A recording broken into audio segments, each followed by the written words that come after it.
How's it going, guys? This little video is a demonstration I did up Lacola last weekend.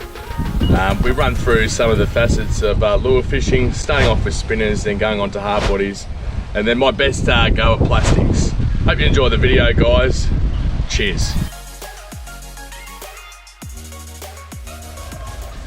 So the first thing I'm going to explain, we don't need a rod for it, is how to read the river. And we always cast upstream because fish face upstream waiting for the food to come down. Pretty simple. So always upstream. If you do, like you walk in the river and you go around an obstacle and it looks really good downstream, you can flick it downstream and sometimes they'll catch you a fish, but you want that natural. So we're looking at this section here. There's not a lot of flow here, but we want to get it as close to the structure as possible, you know. You don't want it willy-dilly in the middle. You willy-dilly in the middle, you don't lose any lures, but you're probably not going to catch many fish.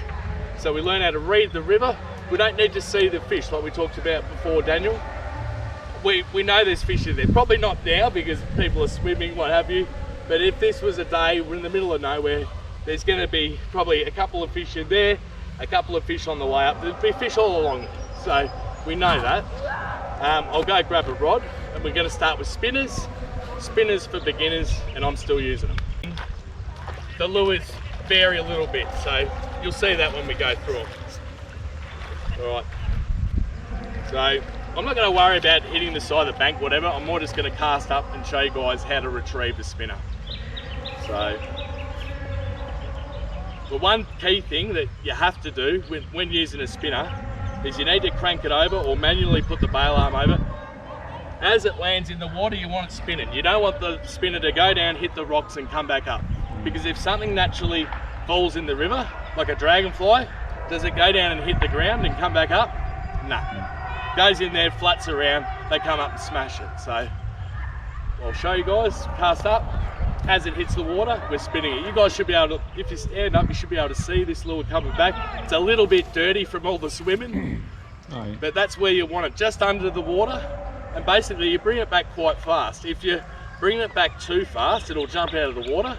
If you're bringing it back too slow, it'll hit the rocks. Another thing, guys, you don't need to be in deep water at all, especially lure fishing. You do not need to be in deep water. You can catch a fish in about an inch of water, seriously. I'll just show you another thing.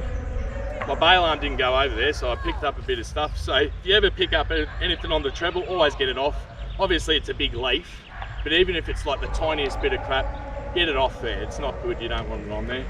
And look, the spinner's not natural looking, but it might be, that's green, there's frogs around, they might be going for it. When they're on, fish are on, and it can be quite easy, but not always. You know, when they're not on, they're not on.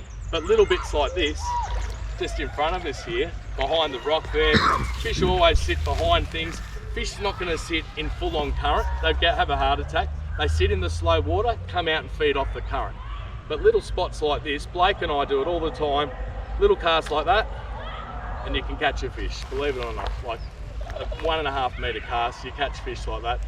Anglers will walk past that, where me and Blake will go, nah, can't miss that.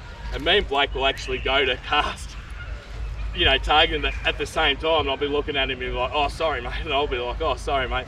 Because we really know how to read the river. Once you know how to read the river, it makes things 10 times easier, 10 times easier. All right, so yeah, that's pretty much it with the spinners. As it hits the water, you want to bring it back nice and fast. And basically, with the speed, it's a little bit hard for me to show you guys here because it's really going really slow, the river. But if it was hammering fast down this right-hand side, we'd go a bit faster. Over to the left, it's a slower pull, we'd slow it down a little bit. But you still want it, you know, around that, you know, inch underneath the water, not hitting the stones, not coming out of the water. That's pretty much it for the spinner, guys. We're going to go on to the hard body and yeah, give that a crack. You bring it back pretty fast. Again, it's a little bit, it's not, the slower water the better with a hard body. If it's a bit too fast, the hard body won't go side to side as much. Like it'll struggle to do that side to side. So it's always going like that. Rapala style lures are always going to go side to side back. But basically same thing. Most of these are floating, so you can get away with, it's not going to go down, hit the ground and come back up. So you can get away with a bit of a slight, you know, you could just let it hit there, flick it over. You don't have to be as quick. That's not spinning properly. There it is. That's how it's meant to be. So side to side back. And the only difference between the spinner and the hard body is like little areas like this are not so easy to work it. I did that okay, but yeah, the spinner you could pretty much run them anywhere. Like could be an inch of water or 2 foot of water. But generally, if it's deeper, the hard body's going to get down a bit, and generally, Blake, you reckon, catch the bigger fish. For sure. You know, it's a bigger bait, so to speak. And yeah, you just bring that back. As long as it's got that side-to-side movement, you can go a bit slow with this. You can vary it a little bit, but generally fairly fast. But that's pretty much it with the hard body. Not much to it. Yeah. Just cast upstream, bring it back. You just wind it back, you don't sort of bring it like... Nah, no jigging or anything. No jigging. It's funny, what was your name again, mate? Jeff. Jeff, it's a good question. And with the spinner too, you want that just looking like a perfect cylinder. No jigging on that, it doesn't work. And if you get, this is something that I didn't say yesterday, if you get a fish behind your spinner, do not slow it down. Yeah. Do not try and slow it down. And the same with the hard body. Don't try and stop it to let it catch up. The fish they're fast as. They can catch it if they want it. If they want it, they'll smash it. If they don't, they don't. There's not much you can do about it. But if you stop it, they'll turn around and go back every time. Okay? It's going to go back and forth, but I'm going to show you on the smaller nymph ones, you kind of need to put action into them. Where this one is a bit like the hard body, but it's just doing that side-to-side movement on the back. So basically, I'm going to pretend it's a nymph just for a little bit. Pretend it hasn't got that, and basically with the nymph, we want the nymph to sort of hit the ground, pull it up, hit the ground, pull it up, sort of just hopping it back. Alright, this is going to be really difficult to cast this plastic with the wind just blowing right in my face, so it's not going to go very far at all. Oh, it went alright.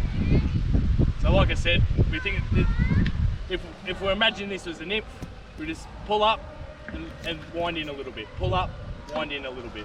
Pull up, wind in a little bit. Like I said, my hand movement is probably better because we're not going to see it. It sits down. But yeah, just popping up back towards us. And I've got a snag. I thought maybe it was a fish, but no, definitely not. Anyway, so now we can imagine that it is with the lure it is, and we'll just get stuck into that. So with those nymphs, the ones that don't have a paddle tail, yeah, we basically don't want to jig them up and down.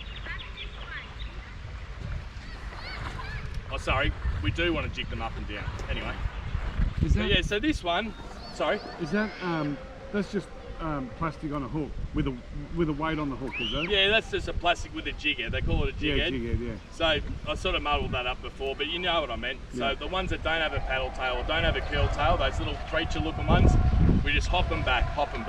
Little pauses. The problem with them, they get a lot of hits. But because you haven't got the tension on it, it's a bit loose sometimes. A lot of time they hit you on the drop, so you miss a lot on it. But still, you're getting bites on it, it's exciting. And eventually, depends how like aggressively they're feeding on the day, I suppose. But anyway, so this one, just like the hard body, just like the spinner, you can go a bit slower with these ones, but it's not much slower. So it's basically the same thing, just bringing it back, and you should see it in the water a little bit. It wasn't really doing much then. Yeah, it's just the paddle days just sound side to side. Probably not as much as what the like Rapala style lures, the hard bodies do. But yeah, so this is what I actually got me 4 on. It's this colour and everything 2 weeks ago. But like I was saying earlier, the boys have been fishing, and I think for the team we're up to 73 trout for them since Wednesday. So they're definitely in here. But what Blake's done is he's done the hard yards. He's got away from the people, walked for miles, jump back in. He might even walk downstream to jump back in, to come back this way. Whatever he's done it well. And yeah, you just got to put those hard yards in. You can't just like I was talking to you, Daniel, earlier. You know, if there's footprints there and someone just fished an hour ago, probably go somewhere else. You know, don't even bother. So fishing pressure is a bit of a pain in the ass, but look, everyone likes fishing, so well, a lot of people like fishing, I should say. So yeah, just cast that up and just bring it back. So it's the same like the spinner, it's just underneath the water, it's not hitting the ground. But yeah, the only difference with the nymphs is they are hitting the ground.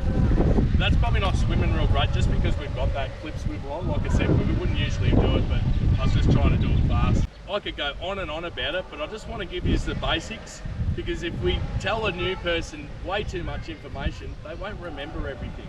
So basically upstream, and one thing I haven't touched on, and I did say it, but yeah, we do want to get close to the bank. We do want to get close to the snag. So chuck it, yeah, that's a nice cast, you know, nice and close to the bank.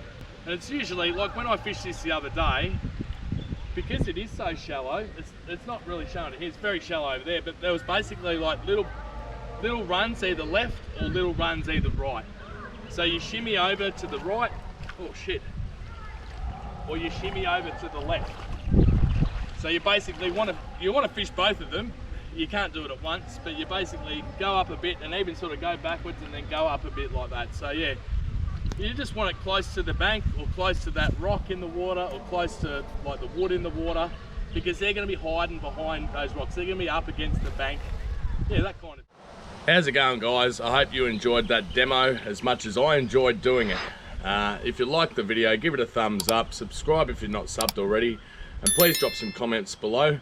Tell me what I was doing wrong, but it does encourage people to view my video. Cheers.